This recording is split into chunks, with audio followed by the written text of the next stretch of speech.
Hey everyone, welcome back. I'm Pete Erickson. I'm the founder of Modev, and I'm the creator of the Voice series, including Voice Talks, Voice Global, and Voice Summit.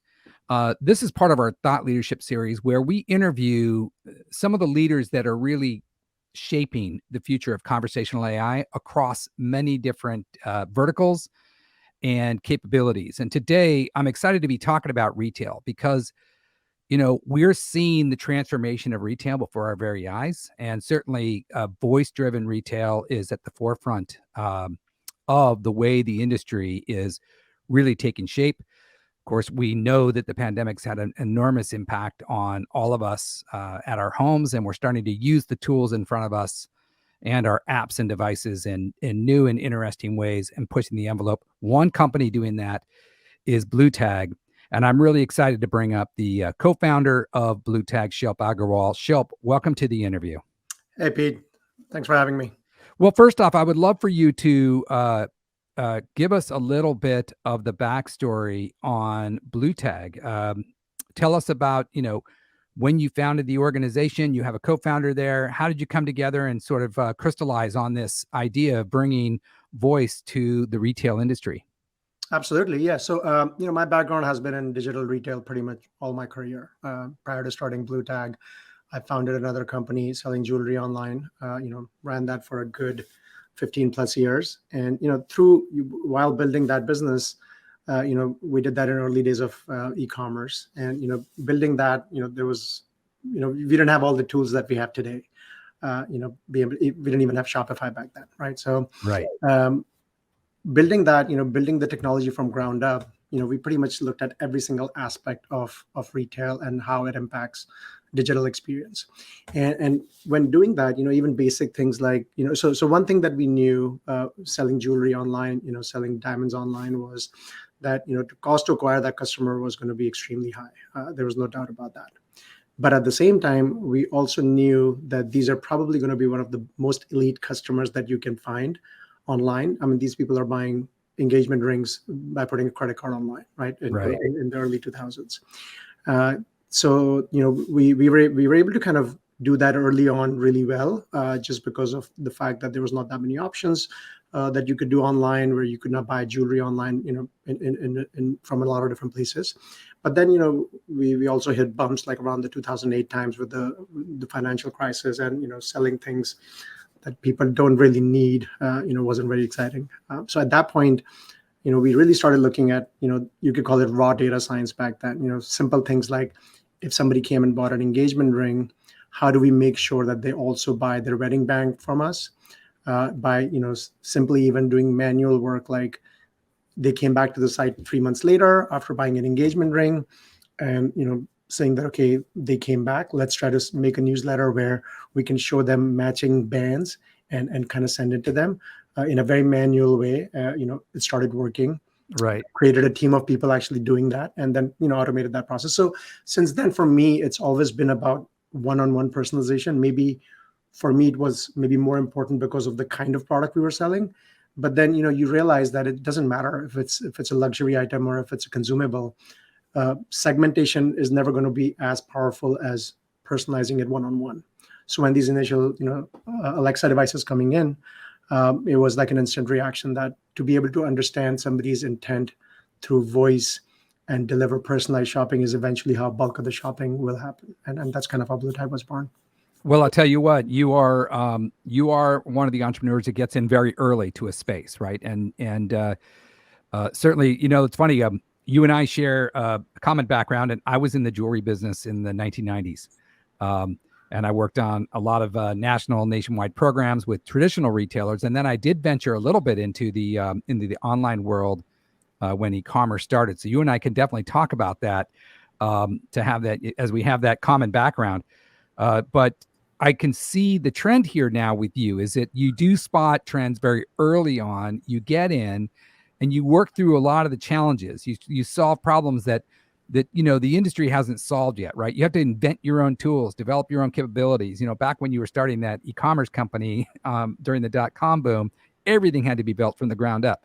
And I think some of that has really proven true with voice. I think one of the challenges is that you've been able to prove that you can do, though, is actually to get through the hype cycle. I mean, we all watched the dot-com bust, right? And then you rode through that and you came out and you were successful. And I would say that conversational AI has had a similar journey in many regards, right? I mean, I think we're out of the trough of disillusionment after all the hype around, skills and actions in 2018, 2019, a very natural evolution. And it was great because hype builds the market, right? But now that we're post-hype cycle, we're into growth. How have you seen the industry mature, and how is the retail industry reacting now that really voice is a must-have? It's not a nice to have anymore. Yeah, that's a great that's a great thing that you bring up. I think you and me, we've seen the kind of early days of e-commerce and seen that entire journey. Yeah. And I think there's so many parallels. We're kind of going through the exact same thing with voice that we did with early days of e-commerce, right? Like you have your website, then you do your SEO, then you do your paid media, and then you compete. We're at the early stages where you create a skill right now, then you try to see how you can get discovered. And then eventually, all new industries getting created around how to market that, whether it's through voice ads or, paid ads to get more audience through that. So when you see that, you look at the retailers, and when you talk about hype, I think we all have seen that, in 2018, we had some massive predictions around voice and voice industry. Mhm. Everybody was pretty, hyped up about that, especially, when we look at voice commerce space. And then in 2019, you started seeing some articles coming out said that, hey, voice is not really taking off, right? Right. And so, we look at, what happened at that point, right? So I think as it happens with all technology and people who enjoy technology and technologists like us, is that we try to maximize the potential of what the new technology can do, right? So, Right. so when these initial voice experiences started being built, I think people tried to do too much with that. So, Yeah. we're like, okay, let's design this entire conversation where people can, we're like, okay, we have the ability technically to design a conversation and people can just like really sit and talk to this voice assistant, and let's build that. And we did. But, then we realized that people actually, people don't want to have that long conversation. People Right. don't want to sit and just keep talking to this assistant. They want to be able to perform tasks, right? Yeah. So even when you look at things that currently do work with voice assistants is, basic tasks, right? So you're doing like the weather, music, setting a timer, all that stuff. So, you have to start thinking along those terms as to, if we are doing commerce, how can we let people perform tasks quickly? Yeah. As opposed to saying that, okay, let me just sit and talk to them, right? People don't Right. want to do that. So I think that mindset has changed. And that's why a lot of retailers who initially started with building, experiences, whether it's in-house or whether using an agency, they tried doing too much, if I can say, Yep. and realized that, okay, there's a lot of drop-offs. People don't have the patience. And now the new experiences that are coming out are different, right? So I would say that we've kind of gone through that experimentation phase, which everybody does, and Yep. now come out on the other side saying that, okay, we know what doesn't work, and these are the things that do work. Because one biggest difference, Pete, in early days of e-commerce and early days of voice is very simple, right? Early days of e-commerce, I was able to go online and buy something that maybe, I was not able to find around me, right? So, Right. um, and at that point also, you would remember that it was not very simple, easy. You would put a credit card on there. Sometimes it works, sometimes it didn't. It didn't save any of the credit card information if you came the second time. Then eventually you got that transaction done and you were pretty happy, right? It was not Yes. it was a painful process. But Right. but your only other option was to go and try to find that product out in the real world, right? Yep. Today, the biggest difference with voice that I always talk about is that everything that you can provide with voice, people actually can already do that, primarily on their computer or their phone. Right. So the only way you can get people, the behavior change would happen is if you make their lives easier and let them perform certain tasks and actions through voice that makes their life not slightly better, but the experience has to be a lot better, right? So you have to Yeah.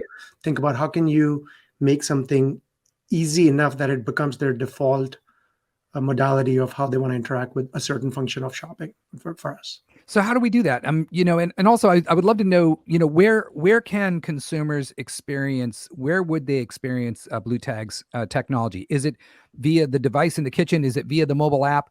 Where, where are they going to experience the power of Blutag? Yep. So currently, our focus is on about ambient computing, right? So whether it's in your kitchen, whether it's through a smart speaker, whether it's in your car through a voice assistant, Alexa. So currently, we support Alexa and Google Assistant, Yep. and that's because that's the most ambient way of doing voice Sure. computing right now. But as all these new televisions come in with voice assistants, set-top boxes, um, it changes everything, right? Because now you can be sitting in front of your television and talk to your TV and be able to shop. So Well, that's what I think. I mean, I've been talking about this for years. It just seems to me that, I can ask my assistant to show me, pictures of, blue ski jackets, in kids size medium, and then just flip through them. Show me the ones that are on sale. Show me the ones that are good in really cold weather. Yeah. Just things like that. Um, or show me the highest rated. Yep. And then just be able to say, I want to buy that one, and that's it. And it just seems to me that that's sort of where. So that's where this is going. Am I correct? Absolutely. And then with this OTT, broadcasting, you can just imagine, taking it a step further. You're watching a show and it's personalized to you. You can see an ad because you're now, you're kind of in the market for some shoes. You see an ad which basically tells you what kind of shoe you should be buying. Right. And then all you have to do is be like, just say, hey, yes, I would like to buy that, or can you tell me more about it, right? So some of that is already happening, on our side, but we'll see a lot more of that. That it is going to become the easiest way to buy something. Send me the sweatshirt that Ted Lasso is wearing tonight. Yeah, exactly. Right. I mean, exactly, right. And that's there's no other easier way to do that. So, yeah, I think what's interesting is the paradigm shift is going to happen where people really start to understand the power, right? They start to understand, like, wow, I can actually just ask for something, or I can just let my assistant know what I want. Or I could pull up a recipe, but then say, hey, I actually need to order the ingredients that are on this recipe. Can you please ship them to me? And then, Instacart brings them to your house, an hour later, and you've got the ingredients. exactly. I think it's exciting. It's an exciting future. And, one of the things I'll go back to is that you're an entrepreneur that gets in very early. Tell us a little bit about Blutag from a company standpoint. What is the company looking for right now, just in terms of, like, maybe it could be human capital? Are you raising rounds? Like, where is the company at right now? So we're not actively raising right now. We will probably be raising later this year. Just Good right sign. now, I think our focus has been on, last year, our focus was really a lot about, completely understanding what this shopping journey through voice looks like, right? Because, Right. like I said, we've gone through, a couple of years of really trying a lot of different things and Yeah. understanding what are the aspects of voice that help a retailer right now. What is it that's going to add value today? And there's certain things that we know are adding value right away, and there's certain things that we know are going to add value in the future, in the next couple of years, right? So that's what the focus was last year. This year, then towards the end of last year, we then put a lot of effort into our sales and marketing, and this year it's all about kind of just doing getting more and more retailers on the platform. We started seeing a big shift in the excitement from the retailers wanting to be on voice. Again, the second half of last year, they all are thinking about some sort of a voice strategy. All large retailers, a lot of the medium-sized retailers, they've all realized that voice is not an experiment.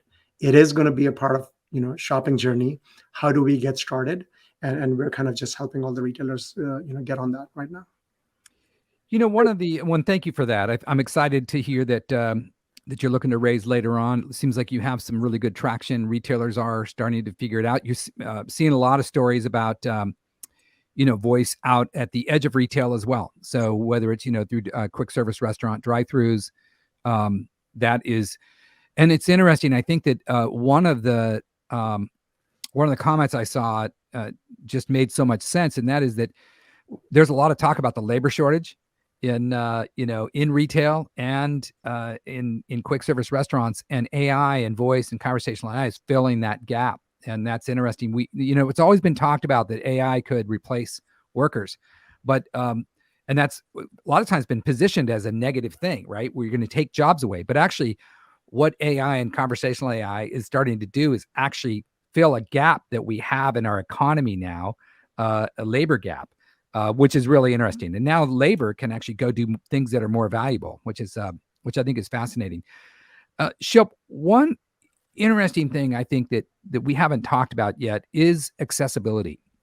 And it seems to me that Blutag can power and empower a lot of people out there that may not, have the use of their hands, or they have other different types of abilities. Can we speak to that a little bit? Accessibility certainly seems like a benefit here that doesn't often get talked about. That's a big one, right? So we completely see that today, and we see we see that impacting in a big way. And you look at something very simple, right? So like, for example, our biggest category right now, one of the biggest ones, is grocery shopping, right? And primarily because you don't have to be relying on like a screen device. Right. You're doing a lot of same kind of reordering the same milk, butter, bread, and groceries are something that people need every week, right? Sure. And people with some limitations, whether it's physical limitations or just visual limitations, they also need groceries every week, and it is not an easy task for them today, right? So it's you need somebody else to kind of assist you with that.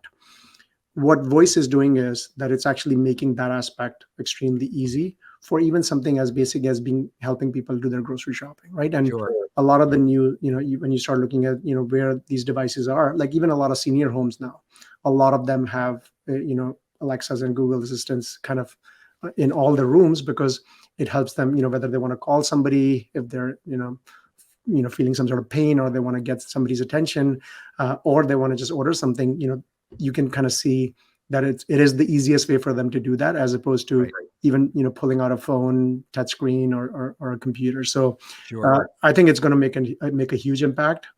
There's even companies working on different type of speech disabilities as well, whether it's to make sure that you can understand what everyone is saying, right? So Sure. there's going to be a lot of innovation in that space, and I think it's something that is going to help a lot of people perform even basic tasks that they need today, maybe need somebody's help to get that done. I was given a talk circa like 2002 to a room full of telecom executives. And the talk that I gave was that, one day we would stop using the phone for talking, and we would primarily be using it as a text device. And they all scoffed and laughed at me, and they were like, no way, you're crazy, right? So I feel a little, I don't know. Sometimes I gloat a little bit because, that vision really pretty much did come true. In 5 years, will we all be using our voice in some way to shop? Absolutely, right. There's going to be, and again, there's different aspects of the shopping journey, but you will be performing certain aspects. I would say pretty much, primarily through voice. Even something as simple as, being able to check your order status, right? Like, Right. For me, even today, and there's a ton of usage on our platform for even something like that, right? Like if I order something, all the data exists, right? So I should be able to just ask my voice assistant where my package is, and it doesn't have Sure. to be just the Amazon.com package. So we get that. We all our, bulk of our merchants are now also starting these proactive notifications. So you're, just like when you order on Amazon.com, you get that delivery notification. Our merchants are able to, provide that same kind of 1P experience to whether they're selling on Shopify or, BigCommerce, we're able to provide that same ability. So those are aspects, and it's funny, we have some new retailers that reach out to us, and they're like, hey, how can we enable order tracking? My customer asked me that, hey, I was able to track this other order, but how come I cannot track your order using voice? So it's Right. becoming a behavior change, right? So Right. And we definitely see that. Well, I'm in a household with a 9 and 11-year-old. They are the voice first generation. They don't remember life before Alexa. No. So it's an exciting time ahead. we're excited for Blutag and everything that you all are up to, and they couldn't have a better leader at the helm, Shilp. You've proven yourself through probably a very difficult journey in the .com space to make Zool a very successful online jewelry company. And I see you doing the same thing, similar playbook here. A bright future for Blutag. How do our viewers find the company? And how can they get involved if they're a retailer and they want to figure out how to incorporate voice? Yeah, so we have all the information is available online at blue.ai. So it's blu.ai. That's our URL. You can reach out to us at just email us at info@blue.ai, or we have a contact us form.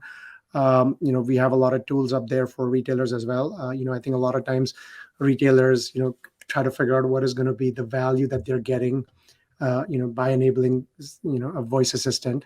And we talk a lot about that, as well as to depending on your category. We've recently also put an ROI calculator for retailers. So if they're in a certain industry, they can see how exactly it would convert into real value for them and their brand. So we'd love to hear from you. We'd love to hear from all retailers, even if whether you're just thinking about it or just want to learn a little bit more around kind of what's happening today, where voice is. We'd love to chat. Well, that's great. Give us a sense before we close out here. When we talk about retailers, give us the scope of your clients. How small of a retailer? How many? Like, I'm sure they have brick and mortar stores, and maybe they just have an online presence. But give us a sense of scope. If I'm a ex retailer, would Blutag be right for me?